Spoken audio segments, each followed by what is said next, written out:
Recording in progress. I've only started the recorders like a million times, and so for some reason then I'm like, where are they? Anyway, so that's not a great, it's not a great commentary on me, Jeff. But anyway, so to everybody out there who's not just Jeff and I, welcome back to the show. Welcome to The Broken Brain. It's me, Dwight, your host, and I am joined by I'm joined by there we go. See, I did it again. There you go. You did it. Yeah. I'm joined by Jeff Krasno, who is a returning champion to The Broken Brain.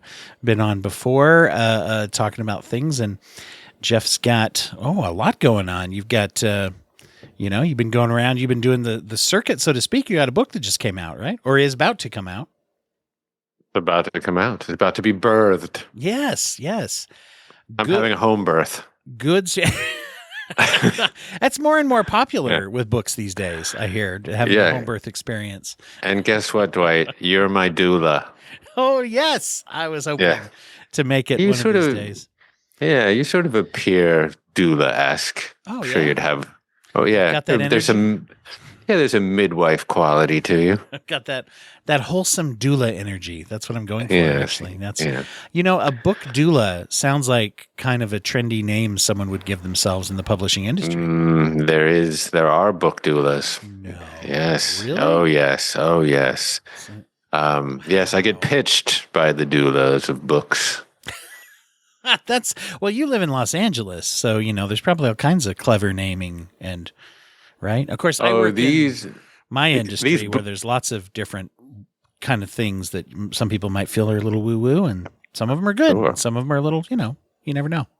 There's probably a podcast doula out there waiting for you. There probably is. If we Googled that, there'd probably be like 20 websites or something like that. So the name of the book is Good Stress, The Benefit of Doing Hard Things. And I know that is a specialty of yours. We had talked about that when you were on the show before a bit about good stress, eustress versus distress.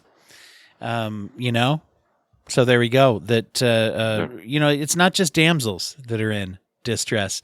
No, but talking about, what that is and everything. So how is it, by the way, that's a big thing going through and actually writing. I think you were writing it last time we talked, right? But going through the whole process of writing a book, how did you find that? Super easy? Yeah, the writing bit actually comes relatively easily. It flows like a river. But it's all the other kind of logistics around creating and releasing a book that are somewhat onerous and banal, if you will. Just the business of the book is sort of a bit of a dirge. But the writing bit is fun, and I really, really enjoy it. And, you tap into that flow state every blue moon. And you make yourself laugh, and every once in a while you make yourself cry. As someone told me, someone smarter than me said, you can't move other people until you move yourself. And so, you have those moments when you're writing where you just start laughing out loud, and you're like, oh, that's going to work. That's going to work. And it's fun, it's worth the quote-unquote struggle for those moments. But yeah, I enjoy the book writing process. I mean, this book is the product of, 700 interviews that I did, more or less, with the world's most preeminent doctors and mystics and sages and yogis and whatnot. Pretty cool. And then quite a few years of what I call me-search, just applying the wacky and wonderful modalities and mushrooms and practices and everything on myself, and just jumping into my own petri dish to see what could turn around my health. Yeah. And so really this is sort of a marination or a distillation of all that. Is this your first book, or you've written stuff before, but have you written a book before, or is this the first? This is the first book in which I've written all the words. I've sort of shepherded other books. I curated a couple books for my... Maybe? Well, I was trying to avoid that. But there we go. Yeah. The thing is, my wife did have 3 home births, and so I have 3 daughters, which, of course, I was dutifully, there. doing what husbands should do, which is both be helpful and get out of the way. But, I was in the tub. I was filling the tub with hot water, and I had the little pooper scooper, never had to use it. But boy, there's a lot of indignity in being a man sometimes. But anyways, and then, holding my wife steadfastly as she pushed out our little creatures. So yes, I'm familiar with the admirable and honorable role of doula. Gosh, that's cool experience. It sounds like I've never had the home birth experience of being there for that. But I have talked to lots of people who have, and it just seems very, very fascinating to me. Yeah. Yeah. I mean, there's also something appealing about not going to a hospital. For those of us who, I used to really try to avoid anyone in a white coat. For much of my life, I was a trypnophobe. So that's like someone who does not fancy needles. So now I sort of want to wear a white coat, candidly, because I went way deep into human physiology as a means of reversing my diabetes and other sort of insults to my vanity. I was quite overweight and suffering from all of the kind of symptoms of modernity, brain fog and chronic fatigue and insomnia, inability to concentrate, irritable all the time, needed to check my phone every 30 seconds, all that kind of stuff. I was that guy. And, so I had to do a lot of experimentation and realization in order to turn that around. So interviews and getting information and just all those kinds of things. I mean, you may have already been well into your practices and things by then, but this is not just academic. Obviously, your experiences have guided your and need and finding I like the me search term. That's pretty cool. You also, you have a term that I've heard you use it before, and it was in the little bullet points too of the email. But I like your term chronic ease. I think that's kind of cool. Yeah. That might be interesting to tell people what that is. Yeah. Well, since the Industrial Revolution, but really, really accelerating in the last 50 to 70 years, we've essentially engineered our culture and lifestyle for maximum comfort, convenience, and ease. And, my thesis here is that chronic disease, which we are experiencing at an epidemic level, is really the result of this chronic ease. In fact, what we call chronic disease is sort of this cluster of symptoms that arise as a product of the body just doing what it's supposed to do. In many ways, it's kind of just the natural and expected result of a Paleolithic old ancient genome simply trying to cope with the way that we live. And so when I really kind of get more specific about that, we've essentially eliminated calorie scarcity or any really kind of food scarcity in modern culture. Really, this happened mostly right after World War II as we began to sort of apply the kind of military industrial mindset to agriculture. And, we became keen to sort of monocrop and to dump ammonium nitrate and other forms of chemicals into our soil to produce a surfeit of calories for a growing population. That was a nice idea, sort of. We needed more calories to satisfy, millions upon millions upon millions of people. And so we created this kind of shelf-stable, nutrient-deficient, processed calorie. We didn't eat the corn anymore. We grew the corn, but then we processed it into high fructose corn syrup, dextrose, corn oil, corn starch, ethanol, animal feed, go down the line. And now, of course, you can order any of those processed foods, on your phone app, And via DoorDash, by the time, this podcast would be finished, I could have any food stuff in and out of season. And, and most of even in and out. Burger, sorry. That's right. It's in and out of season, or in and out of burger, or a summer squash in the middle of winter, whatever. Yeah. I remember years ago when I read the Omnivore's Dilemma, I think by Michael Pollan. Yeah. Pollan. I would say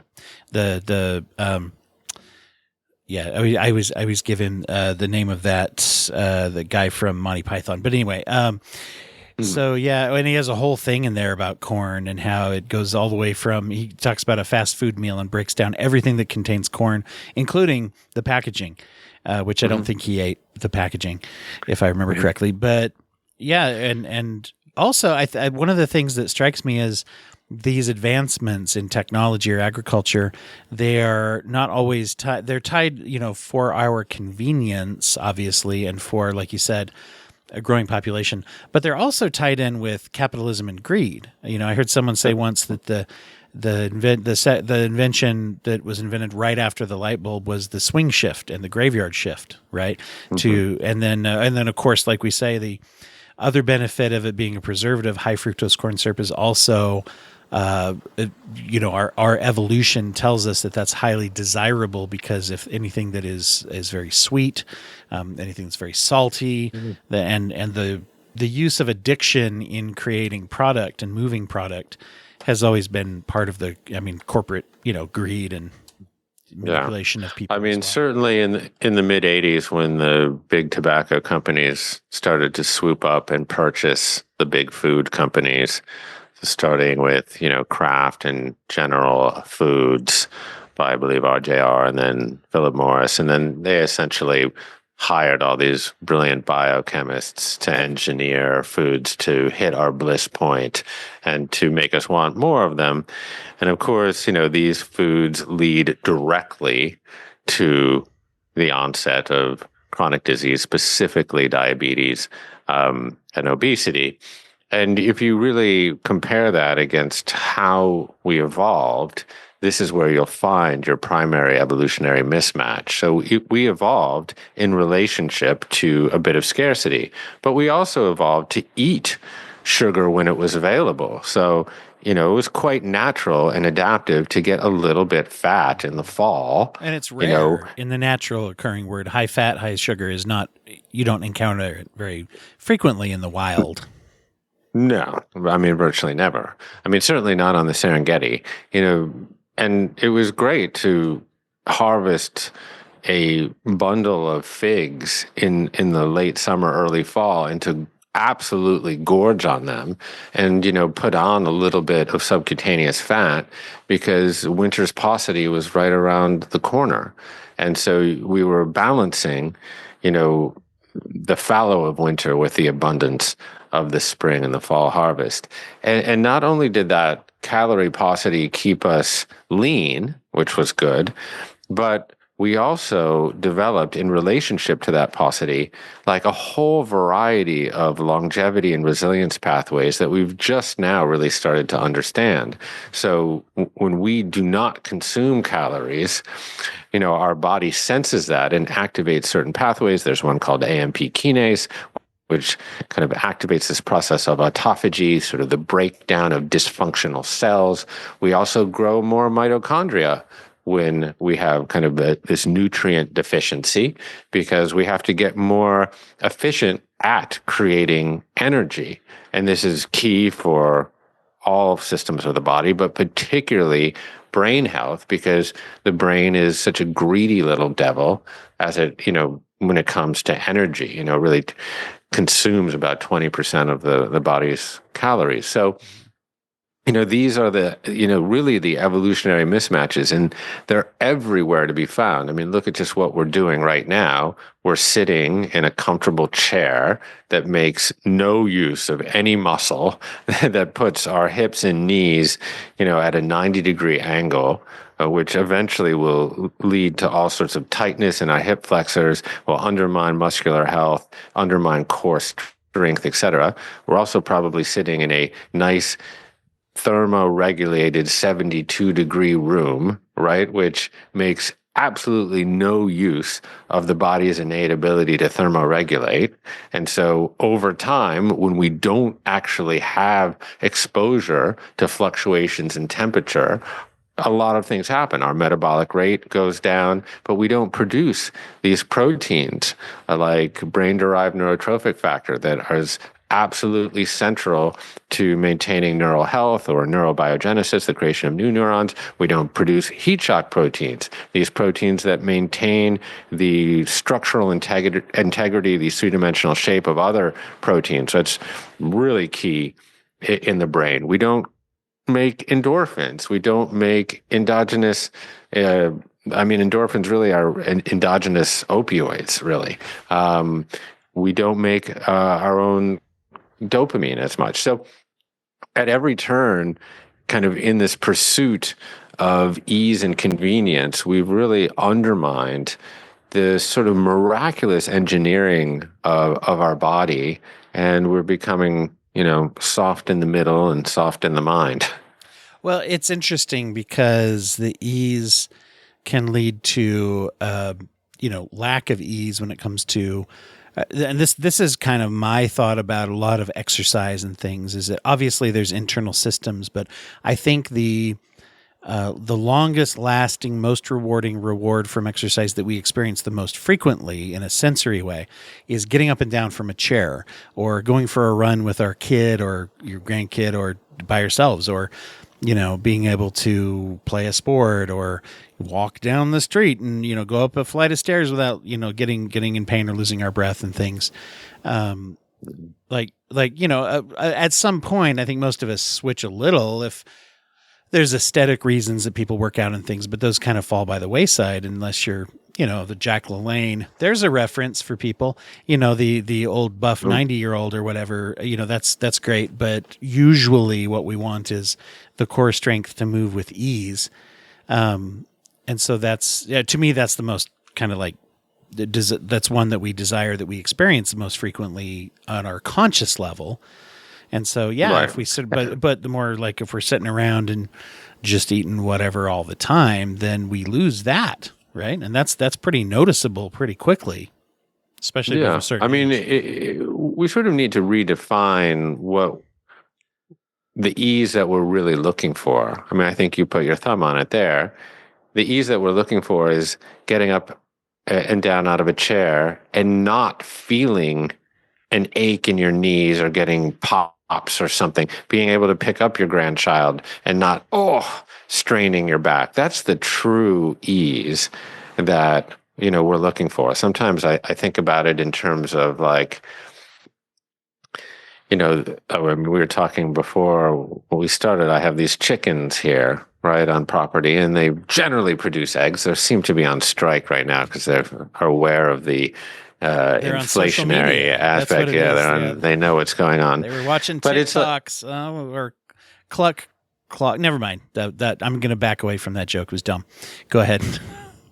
Well, you're more than welcome to back right back into it at some point. But when I crack that egg that my chickens laid just right here above my little podcast studio, and I see that like deep orange red yolk in the pan, and I taste that. That's really the true ease that we're looking for. We're not looking for that store-bought sort of runny, pale yellow yolk, or we're not looking for that ethylene gassed tomato that tastes like water. We're looking for that kind of sweet, fake and juicy tomato that we grew in the backyard. That's the true ease, but that ease didn't come for free, right? We actually had to, we had to tend to the soil, and we had to plant the seed, and we had to nurture that seed and get it enough water and get it enough sunlight and prune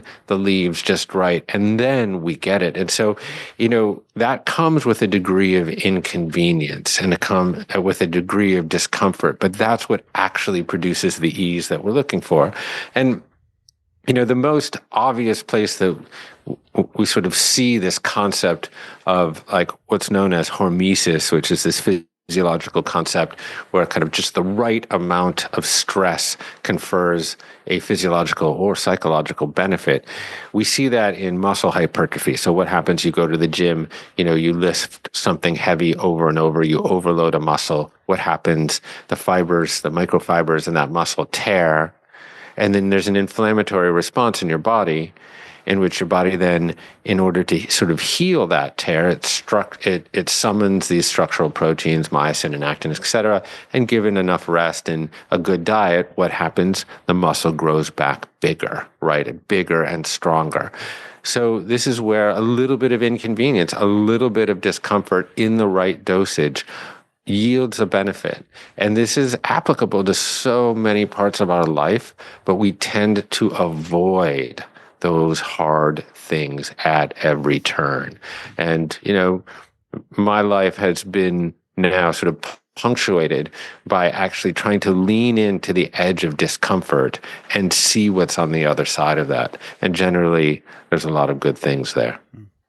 How do you find it's good for people to kind of get started in this? Because, and you, I'm sure, as you talk about things, have to go through this, right? There's stages of change, and it's obviously the things that are uncomfortable, healthily discomfortable. You can use that for your next book title if you want. When you start that is it takes a lot less effort to get there at first, because I'm already uncomfortable, doing anything maybe. And then when we get started, how do you ease into it, or what do people need to do? Mm-hmm. Ease is a bad word. I shouldn't have said ease into it. That's, the chronic ease. How do you get started, I guess, is what I mean. How do you get started?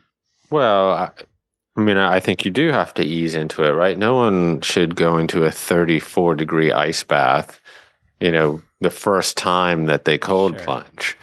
Although I did do that with Wim Hof once. But, cold is actually quite interesting because it's like completely subjective. The benefits can be conferred at any temperature, provided that it actually just feels cold. And so, start with a cold shower. Just at the end of your shower, turn it to cold, and it'll be uncomfortable.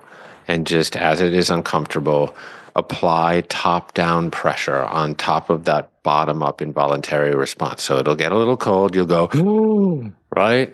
Your heart rate will start to go up a little bit. You'll feel that epinephrine coursing through your veins. Maybe it'll be coming up through your neck, and you're going to feel like you're going to have a little panic attack. And then, oh, no, you have a space there available. Just take a deep breath, summon your neo-mammalian brain, your locus of reason and rationality, and know that you're going to be fine. It's just 60-degree water, and just lean into that, the edge of that discomfort.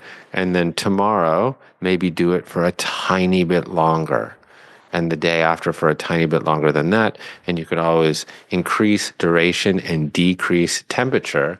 And, the benefits from making yourself a little bit cold are really inestimable. There's metabolic benefits, there's dopamine benefits, there's emotional resilience forever from doing this. And then, eventually, all of a sudden, you're in a 48-degree ice plunge, and you can actually breathe through it.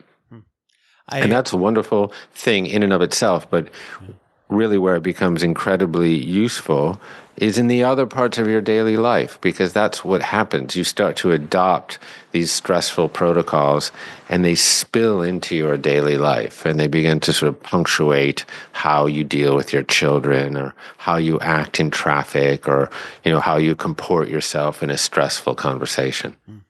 I have been told, you can comment on it as well, that you have to do that at the end of the shower to get some of the benefits, not the beginning. Because, boy, it'd be easier if it was the beginning and you switch to the warmth right after. At least that's what I've heard. Sorry to be the bearer of bad news, but you must end cold. And if you really want the benefits, don't dry off. You have to shiver, because shivering is just one of the body's many, many, many adaptive responses to stress. So we have these built in. So what happens when you get cold? Well, your body is engineered to shiver. What is shivering? It's actually just thermoregulation. Your body goes into this process known as thermogenesis to heat itself back up into that warm little porridge of 98.6. And that's really what the body is designed to do, is find homeostasis, that warm porridge or the Goldilocks zone. We call that more clinically homeostasis. And the body is just riddled with these adaptive responses to seek balance, to seek homeostasis or equilibrium.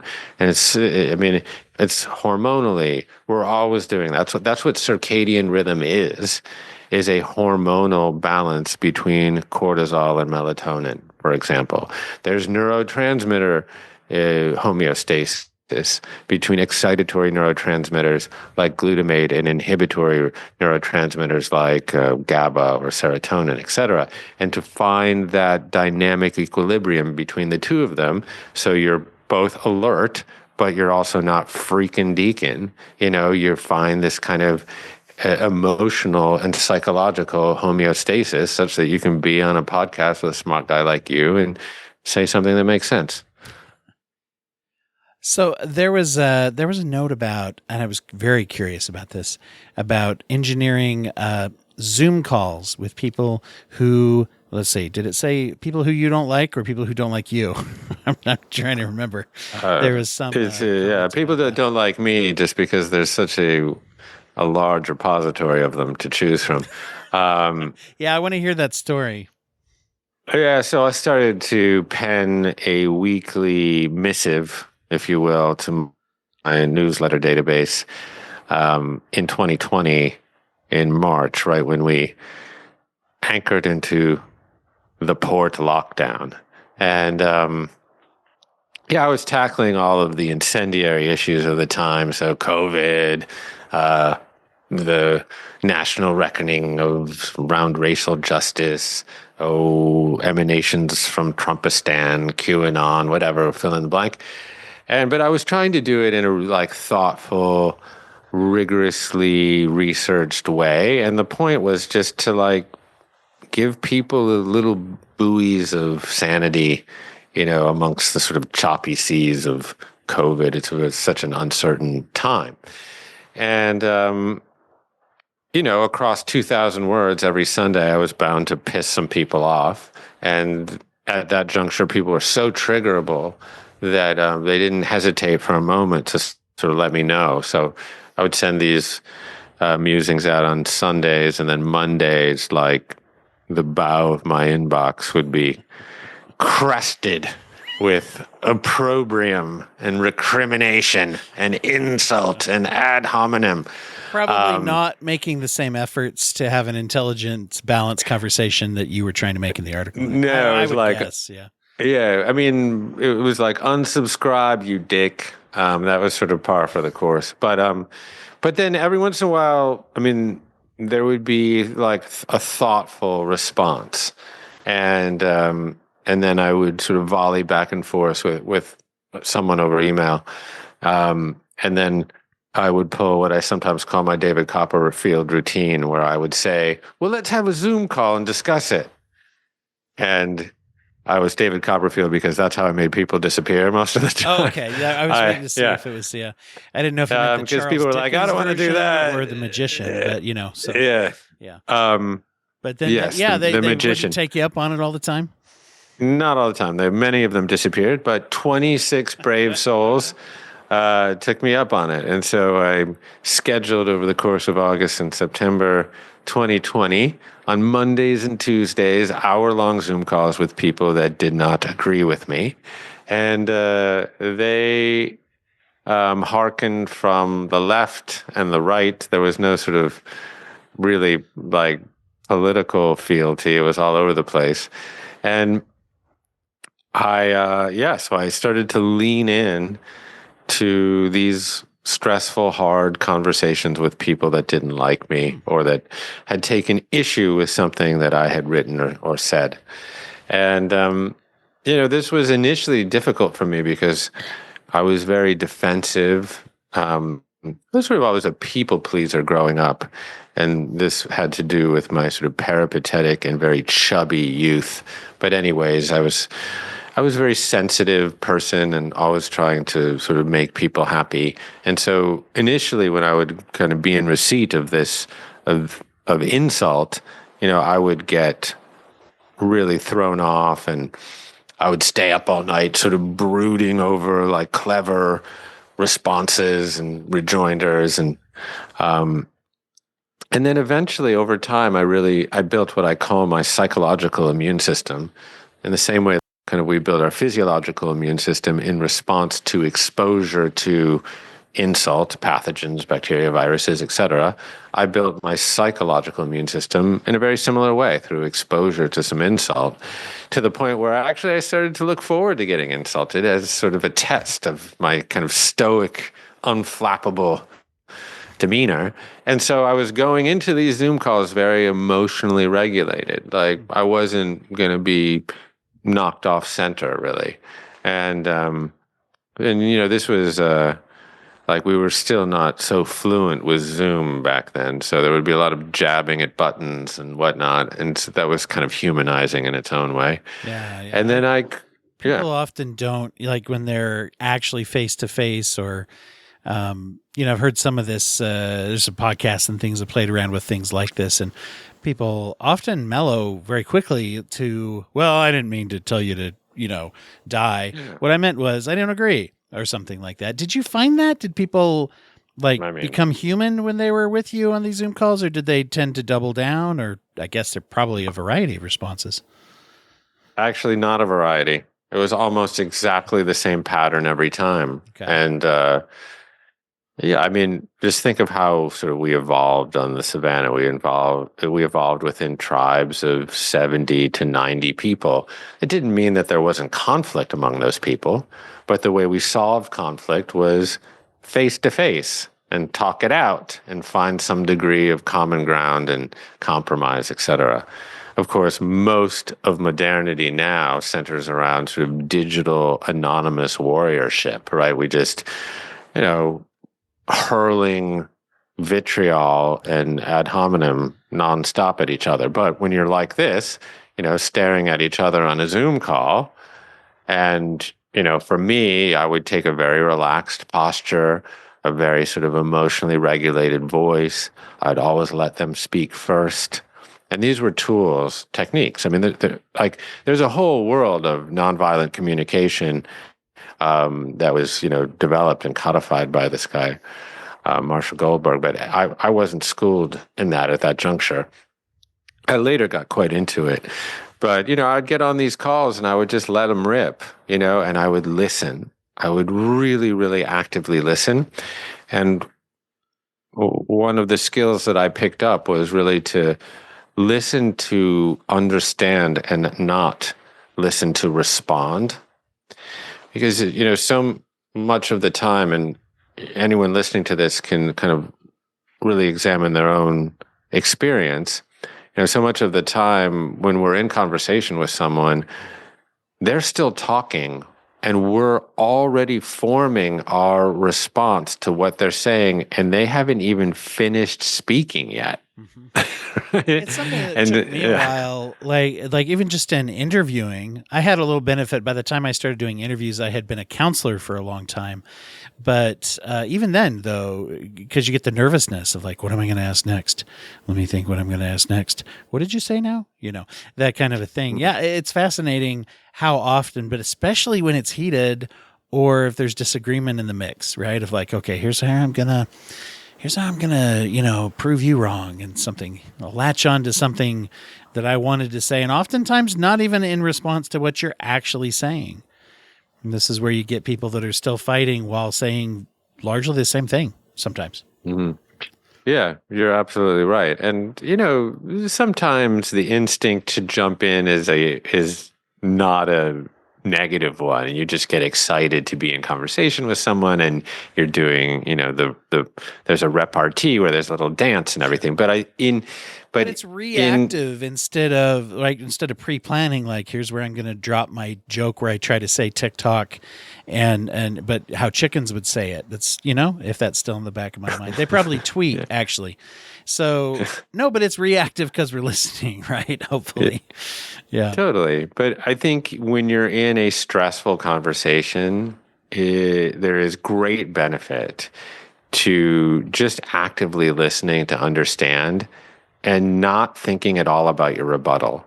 And then when they're finished speaking, you actually leave a little bit of a space, and then you fully synthesize what they've said and then construct your response.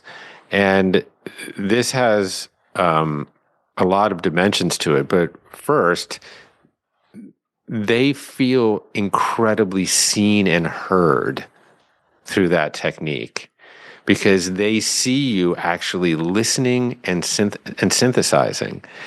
And then when you respond, this was the other kind of technique that I picked up over time. Do not respond by trying to actually either rebut them or find any kind of solution or necessarily win them over to your side.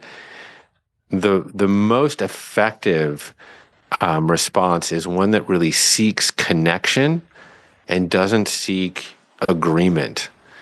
So, as I was leaning into these stressful conversations and people were essentially just gish-galloping their entire life story to me, I would start to notate convergences in their story and my own. And so this is really, kind of mostly what happened is we'd get on these calls and they would just go.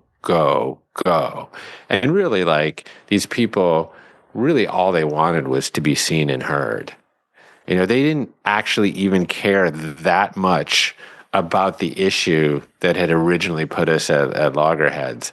And so when they would kind of exhaust themselves, I'd be like, oh, that's so interesting. I've got daughters too. And what are your ages? What are their ages? And, oh yeah, I was born in Chicago and my parents moved to California. That's so, what a coincidence. I would find all of these areas in my own life that were conciliant with their life.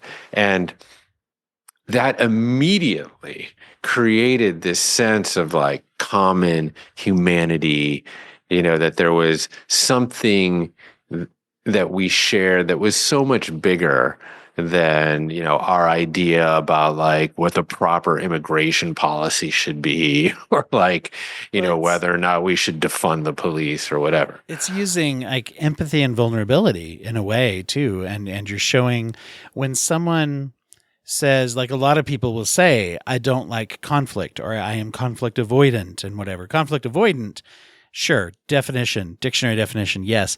But I think when we say we don't like conflict, it's more like what we've been taught that conflict is, or what it has to look like. What we're really averse to, I think, is toxicity, aggression, attack, that type of thing. We are, that's what we don't like. And the anxiety that comes along with, like you're saying, the night before at first, when you're like, okay, here we go.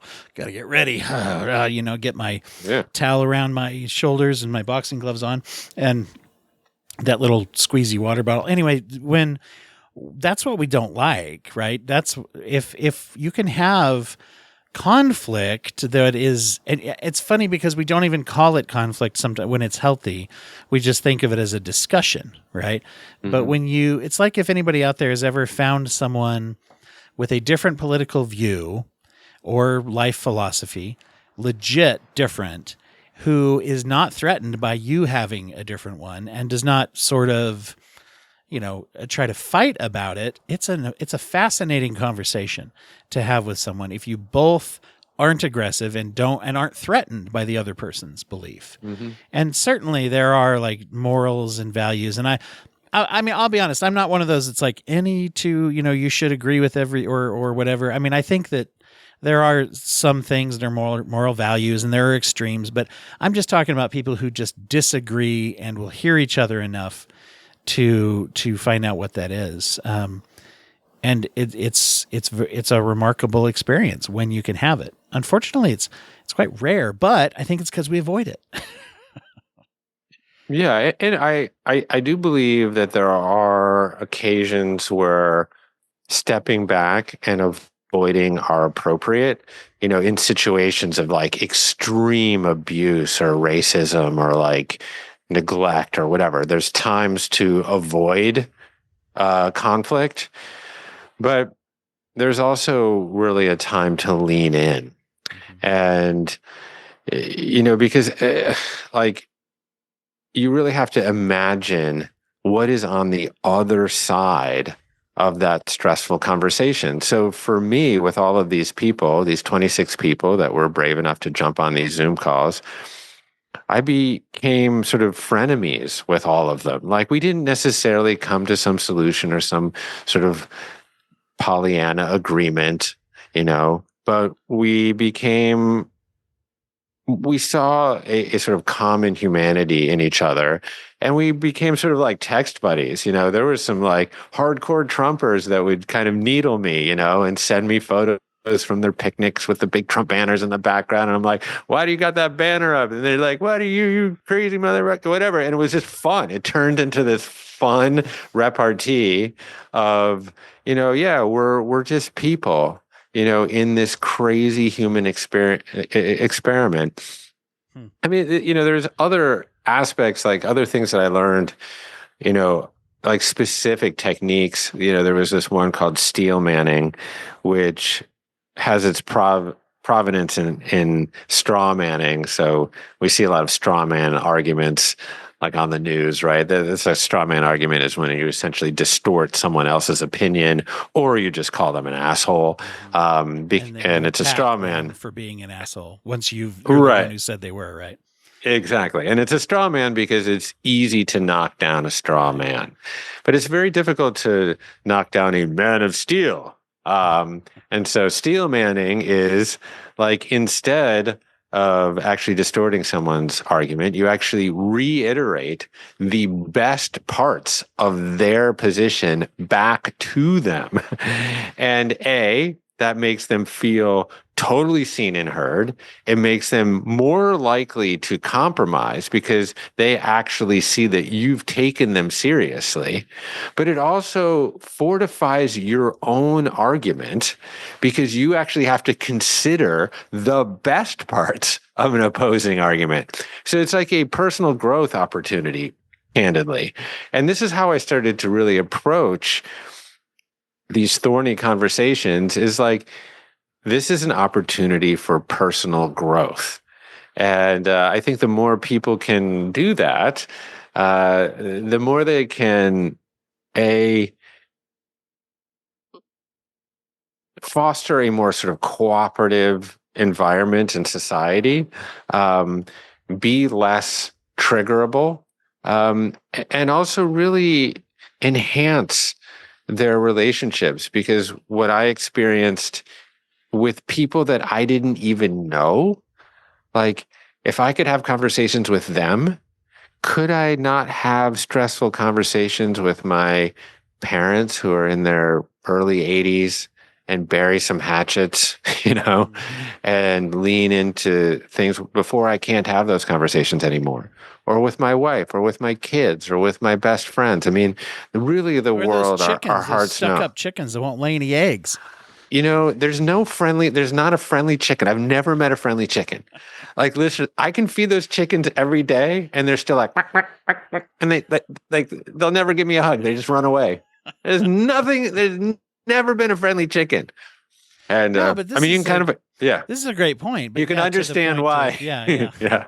But and I think that's where, when we look at the idea of conflict disagreement, it's like more especially someone who's like on our team, right? You take a partner, we're supposedly on a team together, and yet so often we find ourselves in a state of adversity or avoidance, and say, hey, can we get to where we relish that back and forth, like you say, with someone who, hey, we're supposed to be on a team.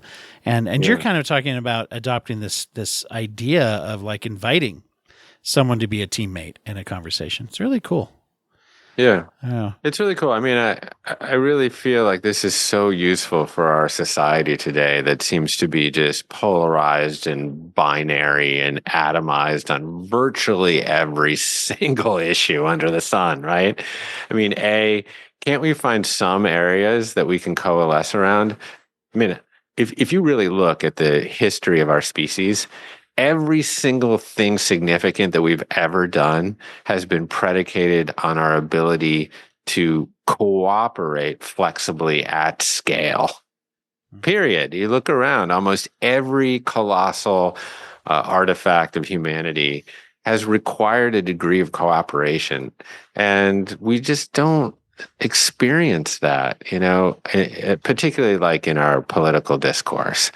Um, and I just think there's so much opportunity there. Like today, like Bobby Kennedy got confirmed as the HHS secretary. So I know Bobby. I don't agree with him on everything. He's said things in the past that really bother me. And at the same time, many of the words that come out of his mouth, I am in total agreement with. So can I find a happy place where I can disagree with one part of someone, but also agree with another part of them? I hope so. I hope so, because if not, there's no opportunity to find common ground and work cooperatively. So, yeah. Well, I'm excited about. I'm really excited about the book. I forgot to mention too, by the way, and we're going to tell people here where to find you and get a hold of you. Obviously, especially if they want to fight with you over Zoom. I mean, apparently you're pretty accessible. I've retired. You do the Commune podcast as well, right? I do. Yeah, I almost said commune, but that's not how you pronounce that word. Actually, it's totally available for either pronunciation. So I think it's about 50-50. I will just say, Dwight, in kind of closing the chapter on the stressful conversations thing, you can also play the role of moderator, and so last August, I actually invited 8 Palestinian students and 8 Israeli students to our retreat center up in Topanga. And for 5 days, this group, I essentially played moderator between this 2 groups of people that were obviously very anchored in their own political identity. And this is another place where leaning into what you might otherwise avoid can be so beneficial. I mean, the bonds that were created over this 5-day period by actually people understanding each other's narratives so much that they can actually even tell each other's narratives and then sit down at a single table and roll up their sleeves and come up with potential real structural solutions. It was one of the most cathartic experiences of my life. And really, this is available to anyone who is kind of ready to kind of lean into a stressful situation. Well, I want to give everybody a chance to know where's the best place to get the book, where to follow you. I always like to ask a little question first. And you may even remember this from last time, but I always like to ask everybody to recommend for the audience something that is a way of giving back to your community, or it could be a nonprofit or a charitable organization that you like, or anything that you'd recommend to people. Yeah, sure.